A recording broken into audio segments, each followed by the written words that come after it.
సంస్కృతి సంపద YouTube channel తరపున అందరికీ స్వాగతం. శ్రీమద్ భగవద్గీత ఆధ్యాత్మిక రహస్యాలు అనే శీర్షికలో శ్రీ త్రినాథ్ గారు ధారావాహిక ప్రసంగం చేస్తున్నారు. వారి ధారావాహిక ప్రసంగంలో ఈరోజు 503వ ప్రసంగం చేస్తున్నారు. శ్రీ త్రినాథ్ గారికి స్వాగతం. నమస్కారం. ఓం శాంతి. శ్రీమద్ భగవద్గీత ఆధ్యాత్మిక రహస్యాలు ఈ యొక్క కార్యక్రమాన్ని వీక్షిస్తున్నటువంటి సోదర సోదరిమణులందరికీ కూడా హార్దిక స్వాగతం, సుస్వాగతం, నమస్సుమాంజలి. ఆధ్యాత్మిక రహస్యాలు, ఈ రహస్యాలు ఉన్నాయి అన్న సంగతి భగవద్గీతలోనే భగవంతుడు స్పష్టం చేయడం జరిగిందండి. ఈ విషయాన్ని మర్చిపోకూడదు. ఇదేదో చెప్తున్నారండి, ఎవరు కూడా ఇప్పటి వరకు రహస్యాలు ఉన్నాయని చెప్పలేదు, ఇది క్రొత్తగా ఇంకొక కోణంలోకి తీసుకొని వెళుతున్నారు వీరెవరో కానీ అని మీరు ఆ విధంగా అపోహలు ఏమి పడకండి. భగవద్గీతలోనే చాలా స్పష్టంగా ఒక 8 శ్లోకాలలో గుహ్యత, రహస్యము అన్న పదాలు ఉన్నటువంటి 8 శ్లోకాలు ఉన్నాయి. ఈ రహస్యాలని ఛేదించినప్పుడే ఇందులో ఉన్నటువంటి తత్వం బోధపడుతుంది.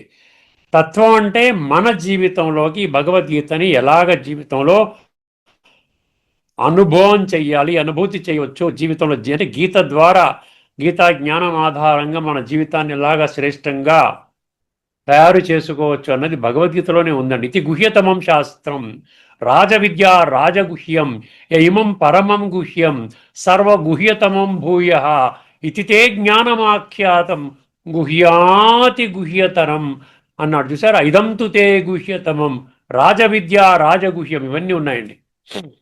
అందువలన దయచేసి ఎటువంటి అపోహలకు వెళ్ళకండి. సత్యం ఆధారంగా జీవితాన్ని తయారు చేసుకోండి. వేరే ఆప్షన్ లేదు. ఇది అద్భుతమైనటువంటిది, అత్యున్నతమైనటువంటి స్థితిలోకి మిమ్మల్ని తీసుకొని వెళ్ళేటువంటి జ్ఞానము. దీనికంటే గొప్ప జ్ఞానం ఇంకా ప్రపంచంలో ఇక్కడ దొరకదు.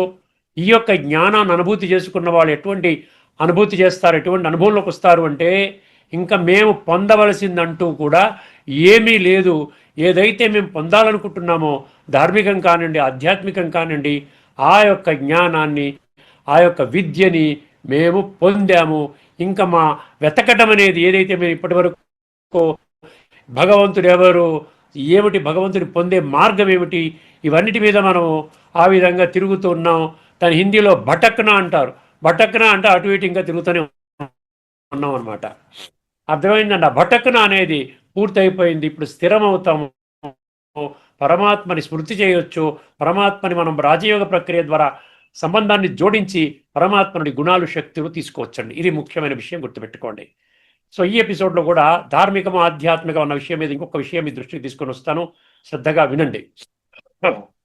భక్తి మార్గము, స్థూల మార్గము, ధార్మికం అంటే 2 కళ్ళతో చూసే మార్గం, గుర్తుపెట్టుకోండి. ధార్మికం అంటే 2 కళ్ళతో చూసేది, ఆధ్యాత్మికం అంటే 3వ నేత్రంతో చూసేది. అర్థమైంది. ధార్మిక జగత్తులో మనుషులు మనుషులని గైడ్ చేస్తారు. భలే వాళ్ళు ఋషులు మునులు కావచ్చు, పీఠాధిపతులు, జగద్గురువులు, మహామండలేశ్వరులు ఎవరైనా కావచ్చండి. ప్రసిద్ధ విశ్వవిఖ్యాత విశిష్టమైనటువంటి ప్రఖ్యాతమైనటువంటి ప్రవచనకారులు కానివ్వండి, ఎంత గొప్పవాళ్ళైనా కానివ్వండి, వాళ్ళు దేహదారులు, మనుషులు. ఈ విషయాన్ని మర్చిపోకండి. సో ఒక మనిషి ఇంకొక మనిషిని గైడ్ చేస్తున్నాడు. అర్థమైందండి. ఎక్కడికి గైడ్ చేస్తుంటారు? దైహిక లోకంలోకి వాళ్ళు తీసుకొని వెళతారు. దైహిక లోకం అంటే జనన మరణ చక్రంలో దేహభ్రాంతి ఉండేటువంటి 2 లోకాలు ఉన్నాయి. మొత్తం 4 యుగాలు, 4 లోకాలుగా మీరు అనుకున్నట్లయితే సత్య త్రేతాయుగాలంతా కూడా ఆత్మల లోకం. అక్కడ 3వ నేత్రంతోనే అనుభవంలో ఉంటారు, అంత ఆత్మానుభవంలో ఉంటారు, ఆత్మ అభిమాన స్థితిలో ఉంటారు. రాజు దగ్గర నుండి ప్రజల వరకు అందరూ కూడా అటువంటి స్థితిలోనే ఉంటారు. ఇక్కడ ద్వాపర కలియుగాల్లో నేను దేహం అన్నటువంటి భ్రాంతిలో ఉన్నటువంటి వాళ్ళు అక్కడ వాళ్ళు జన్మ తీసుకుంటారు. అర్థమైందండి. అంటే జననం మరణ చక్రం అంటే చక్రం ఉండదు వాళ్ళకి, అరచక్రం ఉంటుందన్నమాట. అర్థమైందండి. ద్వాపర కలి తిరుగుతూ ఉంటారు. అర్థమైందండి. అంటే ధార్మికంలో మనిషి మనిషికి గైడ్ చేస్తారు. ఒక దేహధారి ఇంకొక దేహధారికి కావలసినటువంటి గైడెన్స్ ఇస్తారు. కానీ ఆధ్యాత్మిక జగత్తులో సాక్షాత్తు భగవంతుడు, ఏ భగవంతుడి కోసమైతే మీరు జపాలు, తప్పాలు, నోములు, వ్రతాలు చేస్తున్నారు, ఆ భగవంతుడు నిరాకారుడు. తన యొక్క పరిచయం సొంతంగా తనే ఇచ్చుకున్నాడు. తనేం చెప్తున్నాడు? నేను ఆత్మస్వరూపాన్ని, సదా ఆత్మస్వరూపాన్ని, అందుకని ఎప్పుడు పావనంగా ఉంటాను, అందుకని నేను మాత్రమే పతితులను పావనంగా చేసేటువంటి ఆ క్వాలిఫికేషను, ఆ అర్హత నాకు మాత్రమే ఉన్నది. అర్థమైందండి? నేను ఏం చేస్తాను? ఆత్మజ్ఞానాన్ని ఇస్తాను. ఆధ్యాత్మిక జ్ఞానం అంటే చెప్పాను కదా, ఆత్మజ్ఞానాన్ని ఇస్తాను. ఆత్మలో ఇప్పటి వరకు మనము చేసిన, ఇప్పటికీ చేస్తున్న నీచ నికృష్ట భ్రష్ట దుష్ట పాప కర్మల ఫలితముగా, పర్యవసానముగా ఆత్మలో నిక్షిప్తము కాబడిన తమో ప్రధాన సంస్కారాలని సతో ప్రధానంగా మార్చే ప్రక్రియ తప్ప ఇంకా ఏమీ నేను చెయ్యను. అందుకనే కేవలం నేనొక్కడిని మాత్రమే పతిత పావనుడిని. అర్థమైందండి? ఇక్కడ భగవంతుడు గైడ్ చేస్తున్నాడు ఆధ్యాత్మిక జగత్తులో, ఇక్కడ మనిషి గైడ్ చేస్తున్నాడు. మనిషి గైడెన్స్ ఎప్పుడు కూడా ఒక జన్మకి మాత్రమే పరిమితం అండి. ఎందుకంటే ఆత్మశుద్ధి కాదు. ఆత్మ ఎవరైతే శుద్ధి చేసుకోరో వారు తదుపరి రాబోయేటువంటి సత్య త్రేతాయుగాలు, ఏదైతే 14 అధ్యాయంలోని 14వ శ్లోకము 15వ శ్లోకము, అర్థమైందండి? ఈ 2 శ్లోకాల్లో స్పష్టం చేసినట్లుగా ఆత్మని శుద్ధి చేసుకున్న వాళ్ళు మాత్రమే సాత్విక లెవెల్కి వచ్చిన వాళ్ళు సత్యయుగంలోకి వస్తారు. అదే సాత్విక ప్రధానం అంటారు. సాత్వికంలో 2 గ్రేడ్లు ఉంటాయి. ఫస్ట్ గ్రేడ్లో ఉన్నవాళ్ళు సత్యయుగంలోకి వస్తారు. సాత్విక సమానం అంటే సెకండ్ గ్రేడ్లో ఉన్నవాళ్ళు త్రేతాలోకి వస్తారు. రజోలో ఉన్నటువంటి వాళ్ళు ద్వాపరము, తమోలో ఉన్నటువంటి వాళ్ళు కలియుగం. అర్థమైందండి?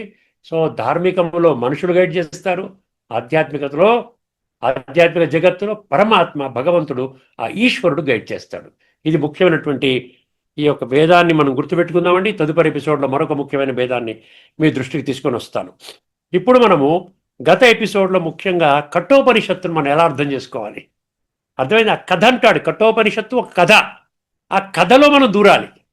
ఆ కథలాగా వింటే మనకు అర్థమవుతుందండి. లేకపోతే కేవలం పఠన పారాయణ శ్రవణం, దానివల్ల మన జీవితంలో ఎలాగా ఆ ఉపనిషత్తుల యొక్క సారాన్ని అర్థం చేసుకోవాలి, అసలు సారం అంటూ ఏమిటి, అర్థమైందండి? ఎలాగ నా జీవితంలోకి ఎలా తీసుకుని రావాలి అన్న విషయం బోధపడదు. ఇది ముఖ్యమైన విషయం, గుర్తుపెట్టుకోండి. అందుకనే ముఖ్యంగా నేను స్టడీ చేశాను కఠోపనిషత్తు వ్యవహారాన్ని, చాలా 4-5 గంటలు స్టడీ చేశాను ఒక 2-3 డేస్ నుంచి. అప్పుడు నాకు బోధపడింది ఏంటంటే, ఈ ముఖ్యమైనటువంటి విషయాన్ని అందరి దృష్టికి తీసుకొని రావాలి. ప్రతి ఉపనిషత్తు కూడా తత్వంలోకి వెళ్ళండి. ఏ శాస్త్రమైనా మీరు నమ్ముకోండి, తత్వంలోకి వెళ్ళండి. తత్వంలోకి వెళ్లకుండా ఉంటే కేవలం ఇన్ఫర్మేషన్ గ్యాదరింగు, సమాచార సేకరణ, ఇందులో ఇది ఉంది, ఇందులో ఇది ఉంది, ఇందులో ఇది ఉంది, ఆ ఉన్నది అందరికీ బోధిస్తారు. అంటే అజ్ఞానంలో ఉన్నవాడు అజ్ఞానులకు బోధిస్తాడు. అదే ఉపనిషత్తులో మనం ఇప్పటికే చర్చించుకున్నాం. ఒక గురుడ్డివాడు ఇంకొక గురుడ్డివాడిని నడిపిస్తున్నట్టుగా ఉంది అని అన్నాడు. అర్థమైందండి? ఈ విధంగా కాకుండా మనం ఏం చెయ్యాలండి? ఇప్పుడు మనము మన జీవితం కొరకే ఈ అత్యున్నతమైనటువంటి జ్ఞానము నిర్దేశించబడింది. అర్థమైందండి? మన అంటే ఏంటి? నా జీవితం కొరకే అనుకోవాలి ప్రతి ఒక్కరు కూడా. ప్రపంచం అంతా మారితే నేను మారుతాను, అవన్నీ విడిచిపెట్టేయాలండి. అర్థమైందండి? సో అదే విషయంలో మనం ఏం చేసుకున్నాం, 3 ముఖ్యమైనటువంటి క్యారెక్టర్స్ గురించి తెలుసుకున్నాం. నచికేతుడు అంటే ఆత్మజ్ఞానాన్ని తెలుసుకోవడానికి తహతహలాడుతున్నాడు. అర్థమైందండి? అక్కడ భగవద్గీతలో అర్జునుడు, ఇక్కడ ఈ ఉపనిషత్తుల్లో నచికేతుడు, కఠోపనిషత్తులో నచికేతుడు. అర్థమైందండి? ఈ సత్య జ్ఞానం ఎక్కడ దొరుకుతుంది? ఈ యొక్క జ్ఞానం ఇప్పటి వరకు నేను తెలుసు, అజ్ఞానంలోనే ఉన్నాను. ఈ తెలుసుకున్న జ్ఞానం ద్వారా నాకు ఎటువంటి పురోగతి ఆధ్యాత్మిక జగత్తులో జరగలేదు, ఇప్పుడు దానికోసం వెతుకుతున్నాను అంటున్నాడు. అర్థమైంది? అది నచికేతుడి పాత్ర అన్నమాట. అంటే ఆత్మజ్ఞానం పొందడానికి ఇష్టపడుతున్నాడు. అంటే సత్యమైనటువంటి జ్ఞానం అర్థం చేసుకుని ఆ యొక్క జ్ఞాన మార్గంలో నడవడానికి ఇష్టపడుతున్నాడు. వారి తండ్రి గురించి ఏం చెప్పుకున్నామంటే, పేరు వాజశ్రవసుడు. ఈ పేరు కూడా జాగ్రత్త గుర్తుపెట్టుకోండి, వాజశ్రవసుడు. దాని కూడా అర్థం డీటెయిల్గా తెలుసుకున్నా, మళ్ళీ నేను పునః చెప్పాల్సిన అవసరం లేదు. అంటే కర్మకాండంలో ఇష్టపడేవాళ్ళు, కీర్తి ప్రతిష్టల కోసం పనులు చేసేవాళ్ళు, అదేవిధంగా కర్మ ఫలాన్ని ఆశించి దానికోసం పనులు చేసేటువంటి వాళ్ళు వాళ్ళ తండ్రి వాజశ్రవసుడు. మూడవది యమధర్మరాజు. యమధర్మరాజు అంటే మనం మామూలుగా ఏమనుకుంటామండి, యమధర్మరాజు వేరే, భగవంతుడు వేరే అనుకుంటాం. కానీ భగవంతుడే తను ఏదైతే ఏమంటారు, ఒక కాన్స్టిట్యూషన్ అన్నమాట. ఇది కూడా ఒక ఆధ్యాత్మిక జగత్తులో భగవంతుడు ఆ విధంగా ప్రకటించినటువంటి ఒక కాన్స్టిట్యూషన్, ఒక రాజ్యాంగ వ్యవస్థ. నువ్వు ఈ పని చేస్తే నీకు ఈ ఫలితం ఉంటుంది, మంచి పని చేస్తే నీ యొక్క ఆత్మ సంస్కారాలు బాగుపడతాయి, చెత్త పనులు చేస్తే, ఈ విధంగా చెత్త పాడు కర్మలు చేస్తే, నీచ నికృష్ట భ్రష్ట దుష్ట కర్మలు చేస్తే నీ ఆత్మ కుళ్ళిపోతుంది. నీ కూడా కేవలం సంస్కారాలు మాత్రమే వస్తాయి, నీ కూడా నీ భౌతిక జగత్తులో నీవు 24 గంటలు అహర్నిశలు అంటారు చూసారా, అహర్నిశ అంటే రాత్రి పగలు కష్టపడి సమయానికి భోజనం లేకుండా అన్ని త్యాగం చేసుకుని బిజీ బిజీ బిజీ లైఫ్ అనుకుంటూ కారు నడుపుతూ కూడా సెల్ ఫోన్ దగ్గర పెట్టుకుని వాడితో వీడితో మాట్లాడుకుని ఈ విధంగా చేసుకుని బోళ్ళు పోగు చేసుకున్నావు నాయనా. కానీ నువ్వు గుటుక్కుమంటే నీ కూడా ఒక రూపాయి రాదు, నీ బంధువులు ఒక్కరు కూడా నీ కూడా రారు.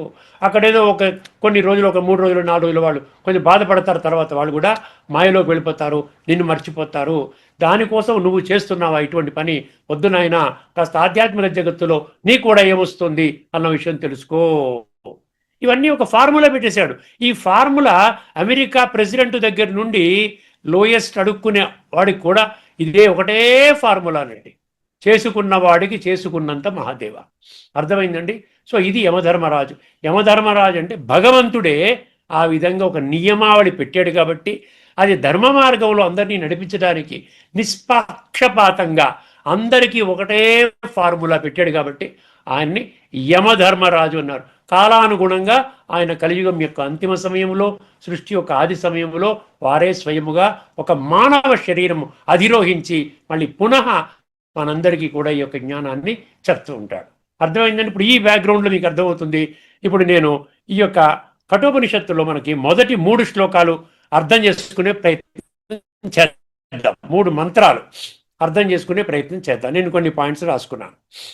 ముఖ్యంగా మనం ఏం తెలుసుకున్నాం? ఇప్పటికే 3 ప్రశ్నలకు సమాధానం మనకు కావాలంటుంది. ఉపనిషత్తులు ఏం చెప్తుంది? ఈ 3 ప్రశ్నలకు సమాధానం తెలుసుకోండి.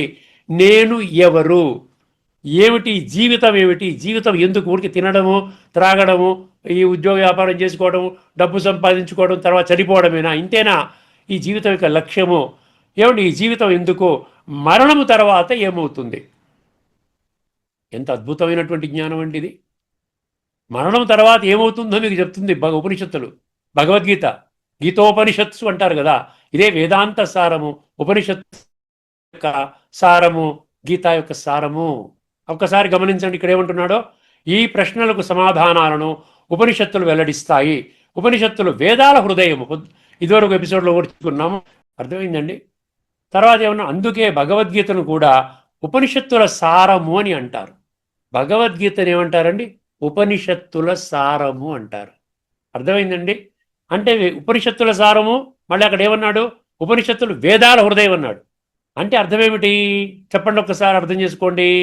వేదాల ద్వారా కూడా మనం తెలుసుకోవాల్సింది ఒక పరమాత్మ గురించే. ఇది విషయం మీరు అర్థం చేసుకోవాలి. వేదాలు నేర్పించేది కూడా అంతే. మీరు వేదాలు, ఎన్ని వేదాలు ఉన్నాయి? 4 వేదాలు. ఆ వేదాలు ఎన్ని మంత్రాలు ఉన్నాయి? కొన్ని వేల మంత్రాలు ఉన్నాయి. ఆ మంత్రాలు అన్నీ తెలుసుకుంటే మీకు ఏమర్థమవుతుంది?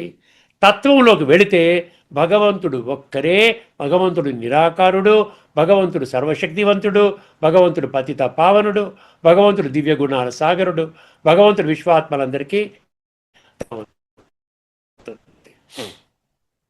గీతలో చెప్పింది కూడా ఆయనే ఈశ్వరుడు అన్నారు, శివుడు అన్నారు, సదాశివ అని అన్నారు, దివ్య గుణాల సాగరుడు అన్నారు. ఇప్పుడు అంటే ఏంటి? ఒక శ్లోకం చెప్తాను మీకు, జాగ్రత్తగా రాసుకునే వాళ్ళు రాసుకోండి. 15వ అధ్యాయంలోని 15వ శ్లోకము. 15వ అధ్యాయంలోని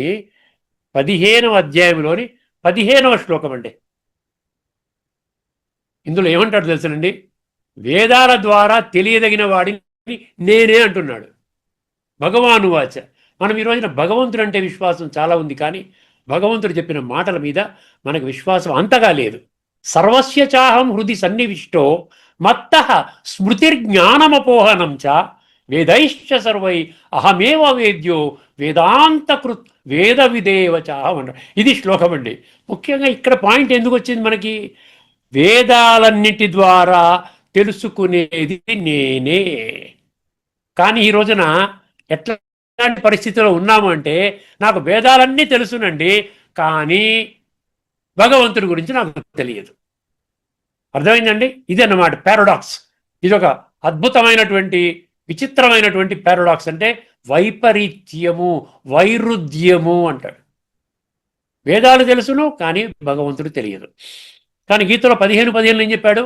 నేనే వేదాంతకర్తని, వేదాల ద్వారా తెలియదగిన వాడిని నేనే. చదువుకోండి మీరు, 15వ అధ్యాయం పురుషోత్తమ ప్రాప్తి యోగంలో 15వ శ్లోకం. అర్థమైందండి? ఇప్పుడు ఆ బ్యాక్గ్రౌండ్లో పెట్టుకుంటే మనము ఉపనిషత్తుల మంత్రాల్లోకి వెళదాం. ఉపనిషత్తులు మంత్రాలు అర్థం కావాలని తపన పడుతున్నాను, అంతకంటే ఏం లేదండి. ఏదో విధంగా చదువుకుంటూ వెళ్ళిపోతే ఏదో విధంగా అయిపోతుంది, కఠోపనిషత్తు అయిపోతుంది, తర్వాత ఇంకోటి తీసుకుంటాం, తర్వాత ఇంకోటి తీసుకుంటాం, దానివల్ల ఉపయోగం లేదు. కొన్ని ఉపనిషత్తులు తెలుసుకున్నా కూడా ప్రతి ఉపనిషత్తు యొక్క సారము మన యొక్క జీవితము సాత్వికంగా పరివర్తన కావడం, మన జీవితంలో నిండుగా సంతోషంగా కలివిడిగా ఆనందంగా సుఖంగా ఆరోగ్యంగా ఉండడం, ప్రతి ఒక్క మనిషిని గౌరవించేటువంటి స్థానంలోకి వెళ్ళడం అన్నమాట. ఇదే మన యొక్క జీవిత లక్ష్యం అని మనకి ఈ ఉపనిషత్తులు, వేదాలు, గీత, ఈ యొక్క ధార్మిక గ్రంథాలు ఇవన్నీ అవే తెలియజేస్తున్నాయి. ఇక్కడ ఏంటంటే నచికేతుడు అంటే జ్ఞాని, గుర్తుపెట్టుకోండి. వాజశ్రవసుడు ఏంటి? భక్తుడు, భక్తే కదా. కర్మఫలం చేస్తున్నాడు, యజ్ఞాలు యాగాలు చేస్తున్నాడు, దాన పుణ్యాలు చేస్తున్నాడు. వాజశ్రవసుడు ఆయన భక్తుడు. ఈయనేమో జ్ఞాని నచికేతుడు. అంటే భక్తుడి కొడుకు జ్ఞాని అన్నమాట. బిడ్డ తండ్రికి బోధిస్తున్నాడు, నాయనా నువ్వు చేసింది కరెక్ట్ కాదని చెప్తున్నాడు. ఇది ఇంకొక రూపము, భగవంతుడు లేక పరమాత్మకే ఇంకొక రూపం. ఇది మూడు పెట్టుకున్నట్టయితే మీకు కఠోపనిషత్తు కథలాగా మీకు నీట్గా అర్థమవుతుంది. ఇప్పుడు మనం 1:1:1లోకి వెళ్దాం. 1వ అధ్యాయము, 1వ వల్లి, 1వ మంత్రం 1.1.1. ఈ కథలో ఏదో కఠోపనిషత్ కథలో సంకేతం అంటే ఏంటో, ఈ కథలో వాజశ్రవసుడు బాహ్య కర్మకాండం, బాహ్య ఎక్స్టర్నల్గా బాడీ కాన్షియస్, నేను దేవం అన్నటువంటి భావనలో జీవితం నడుపుతుంటూ ఆ కర్మకాండలు చేసుకుంటున్నాడు.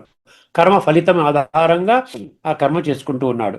నచికేతుడు జిజ్ఞాసి ఆత్మ, చెప్పాం కదా. అక్కడ 7:16 చతుర్విధా భజంతే మాం జనా సుకృతునోర్జున ఆర్తో జిజ్ఞాసిరర్ధార్థి జ్ఞానీ చ వర్తర్షభ. అక్కడ ఏంటి?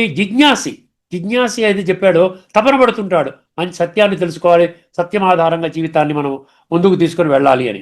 తర్వాత యముడు అంటే జీవన రహస్యాన్ని బోధించే గురువు, జీవన రహస్యాన్ని బోధించే గురువు యమధర్మరాజు. అంటే నచికేతుడు ప్రతి సాధకుడిని సూచించే ప్రతీక, ఒక సింబాలిక్ క్యారెక్టర్ అన్నమాట. ఎవరైతే ఇటువంటి భావనలో ఉన్నారో వాళ్ళందరినీ కూడా మీరు నచికేతుడుగా గుర్తించాలి. వారందరినీ భగవద్గీత పరంగా చూస్తే అర్జునుడిగా గుర్తించాలి. అర్థమైందండి? ఇది విషయం అనమాట. ఇప్పుడు కఠోపనిషత్తు 1:1:1లోకి వెళదాం. ఒకసారి 2 పంక్తులు చదువుతాను మీకు. ఉషణ్హ వై వాజశ్రవస సర్వవేదసం దదౌ తస్య నచికేత నామ పుత్ర ఆసీత్. ఇది 1.1.1 మంత్రం. దీని మీనింగ్ ఏమిటి? ఇక్కడ వాజశ్రవసుడు అనే ఋషి ఒక యజ్ఞము చేస్తూ తన సంపదనంతా దానం చేస్తున్నాడు. వాజశ్రవసుడు అనేటువంటి ఒక ఋషి యజ్ఞము చేస్తూ తన సంపదనంతా కూడా దానం చేస్తూ ఉన్నాడంట. అర్థమైందండి? అతనికి నచికేతుడు అనే కుమారుడు ఉన్నాడు. ఇది ఇంతేనండి మీనింగ్, ఇంకా వేరే మీనింగ్ లేదు. అంతే. ఈయన ఋషి, ఈయన యజ్ఞం చేస్తున్నాడు, దాన పుణ్యాలు చేస్తున్నాడు. ఆయనకి నచికేతుడని కుమారుడు ఉన్నాడు. ఈయన పేరేమో వాజశ్రవసుడు, కుమారుడి పేరు నచికేతుడు. అర్థమైందండి? ఇక్కడ వ్యాఖ్యానంలో ఏమంటున్నాడు కూడా, అక్కడ యజ్ఞము అన్న పదం వచ్చింది చూసారా. యజ్ఞము, వాజశ్రవసుడు ఋషి ఒక యజ్ఞము చేస్తూ తన సంపాదన అంతా దానం చేస్తున్నాడు అని. అక్కడ యజ్ఞం గురించి తెలుసుకోవాలి మనం. మామూలుగా యజ్ఞం అంటే ఏమిటి? మామూలుగా మనం ఏదో యజ్ఞ మండపం పెట్టుకుని హోమద్రవ్యాలు వేస్తాం చూసారా, హవిస్ అంటాం. అది కూడా అవన్నీ ఏదో వేస్తుంటాం, నవధాన్యాలు, పాలు, నెయ్యి, బియ్యము ఇవన్నీ వేస్తాం కదా. ఇప్పుడు ఇక్కడ యజ్ఞం గురించి ఒకసారి కొంచెం మీకు అర్థం చేయించే ప్రయత్నం చేస్తాను. సాంప్రదాయ వ్యాఖ్యానంలో ఇది విశ్వజిత్ యజ్ఞం అన్నాడండి. విశ్వజిత్ యజ్ఞం అండర్లైన్ చేసుకోండి. విశ్వజిత్ యజ్ఞము అంటే ఈ యజ్ఞములో యజ్ఞకర్త. ఈ యజ్ఞములు చాలా ముఖ్యం అండి. యజ్ఞం గురించి ఇక్కడ 2 పదాలు వస్తున్నాయి. యజ్ఞం ఉంది, దానం ఉంది. యజ్ఞంలో యజ్ఞం చేస్తున్నాడు, దానం చేస్తున్నాడు. యజ్ఞము దానము ఈ 2 విషయాలు మనం చాలా జాగ్రత్తగా అర్థం చేసుకోవాలి. ఇది విశ్వజిత్ యజ్ఞము. ఈ యజ్ఞములో యజ్ఞకర్త తన సంపదను మొత్తము దానం చేయాలి. తన సంపదను మొత్తం దానం చేయాలంట విశ్వజిత్ యజ్ఞం అంటే. ఇక్కడ విశ్వజిత్ యజ్ఞము అంటే ఏమిటో అర్థం చేసుకునే ప్రయత్నం చేద్దాం. విశ్వ అంటే సర్వస్వము, అంటే ప్రపంచము. అర్థమే. జిత్ అంటే జయించడం. అందువల్ల విశ్వజిత్ యజ్ఞం అంటే సర్వస్వాన్ని త్యాగము చేసి పరమ లక్ష్యాన్ని గెలుచుకోవడానికి చేసే యజ్ఞము. వేదకాలములో విశ్వజిత్ యజ్ఞము ఒక ప్రత్యేకమైన యాగము. వేదకాలములో విశ్వజిత్ యజ్ఞం అని చేస్తారు. మీరు కావాలంటే గూగుల్లోకి ChatGPT వీళ్ళు కొడితే మీరు వాట్ ఈజ్ విశ్వజిత్ యజ్ఞం అంటే వాళ్ళు చెప్తారు మీకు ఇన్ఫర్మేషన్. ఈ లక్షణాలు ఏంటంట, యజ్ఞము చేసే వ్యక్తి తన దగ్గర ఉన్న అన్ని సంపదలను దానం చెయ్యాలి. యజ్ఞము చేసే వ్యక్తి తన దగ్గర ఉన్న అన్ని సంపదలను దానం చెయ్యాలి. ముఖ్యంగా బ్రాహ్మణులకు లేదా యోగ్యులకు దానము చెయ్యాలి. ఇక్కడ బ్రాహ్మణులు యోగ్యులు అని అన్నారు. దానము చేసిన తర్వాత యజమానికి ఏమీ మిగలకూడదంట. సర్వము విశ్వజిత్ యజ్ఞం అంటే మొత్తం ఇచ్చేయాలన్నమాట. అర్థమైందండి? ఇది అత్యున్నత త్యాగ యజ్ఞముగా భావించబడును. ఇది అనమాట విశ్వజిత్ యజ్ఞం గురించి. అర్థమైంది కదండి? ఎందుకంటే ఈ యొక్క ఉపనిషత్ తదుపరి మంత్రాలు మీకు ఈజీగా అర్థం అవ్వాలంటే ఈ ఫౌండేషన్ క్లియర్గా అర్థం అవ్వాలి. అందుకే దీనిని ఏమన్నారు, విశ్వాన్ని గెలిచే యజ్ఞము అన్నారట. విశ్వాన్ని గెలిచే యజ్ఞము అని పిలిచారు. ఎందుకంటే సర్వస్య త్యాగము చేసిన వాడు లోక బంధనాలపై విజయము సాధిస్తాడు. అక్కడ విశ్వజిత్ అన్నాడు కదా, అంటే జయము. దేని మీద జయము? ఎటువంటి కర్మ చేసినా కర్మ బంధనములో మనము చిక్కుకోమన్నమాట. విజయం సాధిస్తాడు. ఇక్కడ 4వ అధ్యాయంలోని 33 భగవద్గీత రెఫరెన్స్ ఒకటి మీరు రాసుకోవచ్చు. 4వ అధ్యాయంలో ఏం చెప్పాడు? చాలా ఒక 5-6 యజ్ఞాల గురించి అక్కడ చర్చ ఉంటుందండి. ఆ ఆఖరి శ్లోకంలో 4వ అధ్యాయంలోని 33వ శ్లోకం ఒకసారి మీరు రాసుకోండి. అక్కడ ఏమంటాడు? శ్రేయాన్ ద్రవ్యమయాత్ యజ్ఞ జ్ఞానయజ్ఞ పరంతప సర్వం కర్మాఖిలం పార్థ జ్ఞానేన పరిసమాప్యతే. ఇది శ్లోకం అండి. అక్కడ ఏమంటాడు? అన్ని యజ్ఞాలు ఉన్నాయి, రకరకాల యజ్ఞాలు, ఇవన్నీ కూడా డబ్బుతో కూడుకున్న యజ్ఞాలు అని ఏం చేశాడు? ఒకటే పేరు పెట్టాడు, ద్రవ్య యజ్ఞము అన్నాడు. ద్రవ్యం అంటే డబ్బు. ఇప్పుడు యజ్ఞాన్ని పెట్టాలంటే మనం డబ్బు కావాలి. ఏమీ లేకుండా యజ్ఞము చేయగలుగుతామా? మంటపాన్ని, ఆ జాగాన్ని తీసుకోవాలి, మంటపాన్ని తయారు చేయాలి, ఆ ఋత్వికుల్ని పిలవాలి, ఎన్ని రోజులు చేయాలో అంతమందికి భోజనాలు ఏర్పాటు చేసుకోవాలి, వచ్చిన వాళ్ళకి వసతులు ఏర్పాటు చేయాలి, అర్థమైన వాళ్ళు మర్యాదలు చేయాలి, చివరి ప్రసాదాలు పంచిపెట్టాలి. ఇవన్నీ డబ్బు కొడుతున్నవి, డబ్బుతో కూడుకున్న విషయం యజ్ఞము. కానీ భగవంతుడు ఏమంటున్నాడు? శ్రేయాన్ ద్రవ్యమయాత్ యజ్ఞ జ్ఞానయజ్ఞ పరంతప అన్నాడు. అన్నిటికంటే జ్ఞానయజ్ఞము సర్వశ్రేష్టమైనది అని చెప్తున్నాడు. జ్ఞానాగ్ని కాదు, ఏమన్నాడు ఇక్కడ? ద్రవ్యయజ్ఞము కన్నా జ్ఞానయజ్ఞము శ్రేష్టము. అంటే వర్తమానం ఇప్పుడు మనం జరుగుతున్నాయి. ఇప్పుడు మనం ఏ యుగంలో ఉన్నాము? సంగమ యుగంలో ఉన్నాం. పరమాత్మ ఆత్మల కలయిక యుగంలో ఉన్నాం. ఇక్కడ ముఖ్యం మనకి ద్రవ్యయజ్ఞం కాదు. ఇక్కడ మనకు ముఖ్యమైనటువంటిది ఏంటి? జ్ఞానయజ్ఞము. జ్ఞానయజ్ఞం అంటే ఏంటి? ఆత్మజ్ఞానము, పరమాత్మ జ్ఞానము, సృష్టి చక్ర జ్ఞానము, కర్మల గుహ్యగతి, కర్మ సిద్ధాంతం. ఇది ఆధ్యాత్మిక జ్ఞానం అన్నమాట. ఇప్పుడు ఇది ముఖ్యము. ఇది జరుగుతున్నటువంటి జ్ఞాన యజ్ఞము. అంటే బయట చేసే స్థూల యజ్ఞము కంటే ఇక్కడ 3 విషయాలు చెప్పాడు. ఒకటి, దేహాభిమానాన్ని త్యాగం చేయటం. ఈ జ్ఞాన యజ్ఞంలో ఆత్మజ్ఞానం కదా, అంటే నేను దేహం అనుకోండి, నేను దేహం కాదు, నేను ఆత్మని, ఇది నా దేహము, అదనమాట. రెండవది, వికారాలను దానం చేయను.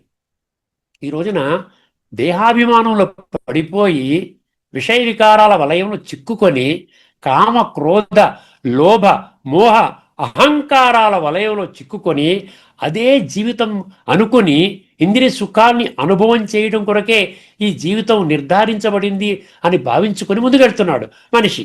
అర్థమైందండి? అందుకనే భగవంతుడు ఇక్కడ ఏమంటున్నాడు? ఇక్కడ ఒకటి, దేహాభిమానాన్ని త్యాగం చేయాలి జ్ఞానయజ్ఞంలో. రెండవది, వికారాలను కూడా విడిచిపెట్టి దాన్ని దానము చెయ్యాలి.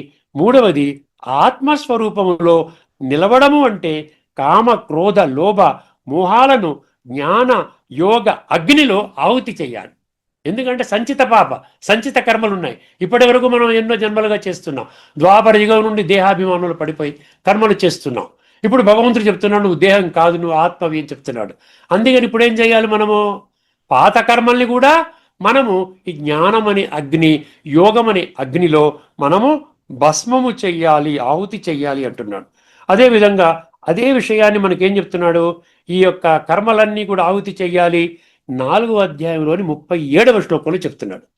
4వ అధ్యాయంలోని 37వ శ్లోకం చెప్తున్నాడు, యథైధాంసి సమిద్ధోగ్ని భస్మసాత్ కురుతే తథా జ్ఞానాగ్ని సర్వకర్మాణి. అర్థమైందండి? సో ఆ విధంగా జ్ఞానం అనే అగ్నిలో ఏం జరుగుతుందంట? పాపాలను దహిస్తుంది. జ్ఞానాగ్ని సర్వకర్మాణం భస్మసాత్ కురుతే తథా. ఏ విధంగా అయితే కట్టెలు, ఏ విధంగా అయితే ఆ విధంగా అగ్ని కట్టెల్ని భస్మం చేసి బూడిద చేస్తుందో, అదేవిధంగా అన్ని కర్మలు కూడా ఏమవుతాయంటే ఆ విధంగా కర్మలన్నీ కూడా ఫిల్టర్ అవుతాయి. దేంట్లో ఫిల్టర్ అవుతాయి? జ్ఞానం అనే అగ్ని, యోగం అనే అగ్నిలో ఫిల్టర్ అవుతాయని చెప్తున్నాడు. సో ఆధ్యాత్మిక దృష్టికోణంలో మనం ఏం అర్థం చేసుకోవాలండి? ఇక్కడ బాహ్య యజ్ఞము ఆత్మశుద్ధి చేయదు, గుర్తుపెట్టుకోండి. బాహ్య యజ్ఞము ఆత్మశుద్ధి చేయదు, గుర్తుపెట్టుకోండి. అందుకని ఇక్కడ ఏం చెప్పాడు? బాహ్య యజ్ఞం ఇంటూ పెట్టేశాడు. ఆత్మను శుద్ధి చేయదు. మనిషి దానము చేస్తాడు, యజ్ఞము చేస్తాడు, కానీ అది ఆత్మశుద్ధికి దారి తీయకపోతే అది నిజమైన యజ్ఞము కాదు, నిజమైన దానము కాదు అంటున్నాడు. ఆత్మశుద్ధికి దారి తీయకపోయినట్లయితే అది నిజమైన యజ్ఞము కాదు, నిజమైన దానము కాదు అంటున్నాడు. గీతలో ఇదే భావం ఉన్నది. ఈ ఒక్క శ్లోకం చెప్పి మనం ఈ యొక్క ఎపిసోడ్ని మనం సంపన్నం చేసుకుందామండి. ఇక్కడ ఏమంటున్నాడంటే పేరు ప్రతిష్టల కోసం చేస్తున్నాడండి యజ్ఞం. పేరు ప్రతిష్టల కోసం చేస్తున్నావు నాయనా. నువ్వు యజ్ఞము ద్వారా నీ యొక్క సంస్కార పరివర్తన చేసుకోవడానికి చేయట్లేదు, నీ యొక్క కర్మల్ని శుద్ధి చేసుకోవడం చేయట్లేదు. ఆత్మలో ఇప్పటి వరకు 63 జన్మల ఈ యొక్క ప్రయాణంలో, ద్వాపర యుగం నుండి ఈ ప్రయాణంలో ఎన్నో రకరకాల కర్మలు చేశావు. దాని పర్యవసానముగా ఆత్మ కుళ్ళిపోయింది, తమో ప్రధాన అవస్థకు వెళ్ళిపోయింది. ఇదే అవస్థలో దేహత్యాగం చేసినట్లయితే నీవు తదుపరి ఎటువంటి జన్మ పొందు? అది 16వ అధ్యాయం అండి. శబ్ద ధన్. అర్థమైందండి? ఇది ఒక శ్లోకం చెప్పేస్తే మీకు అర్థమవుతుంది. ఇక్కడ ఏమంటున్నాడు? యజంతే నామయజ్ఞ ఇస్తే అన్నాడు. చూసారా? యజంతే నిర్వహిస్తున్నారు. దేనికోసము? పేరు ప్రతిష్టల కోసం చేస్తున్నారు నాయన. ఇది ఆత్మ సంభావిత స్తబ్ద ధన మాన మదాన్విత. ధనముతో, మానముతో, అభిమానముతో, దేహాభిమానముతో, మదముతో, గర్వముతో, అహంకారముతో నీవు పేరు ప్రతిష్టల కోసం చేస్తున్నావు నాయన. ఈ యజ్ఞము ద్వారా ఆత్మ సంస్కరించబడదు. అర్థమైందండి? ఇక్కడతో మనం ఇక్కడ ఫుల్ స్టాప్ పెడదామండి. ఇదే విషయం ఇప్పుడు మనం కఠోపనిషత్తు 1.1.1 మనం అర్థం చేసుకున్నాం. మనం 1.1.2 తదుపరి ఎపిసోడ్లో మనం చర్చించుకుంటున్నామండి. ఇక్కడతో ఈ యొక్క చర్చను ముగిద్దామండి. అందరికీ నమస్కారం. అంతవరకు సెలవు. అందరికీ నమస్కారము. లోకా సమస్తా సుఖినో భవంతు. ఓం శాంతి. శ్రీమద్ భగవద్గీత ఆధ్యాత్మిక రహస్యాలు అనే శీర్షికలో ధారావాహిక ప్రసంగం చేసిన శ్రీ త్రినాథ్ గారికి ధన్యవాదాలు.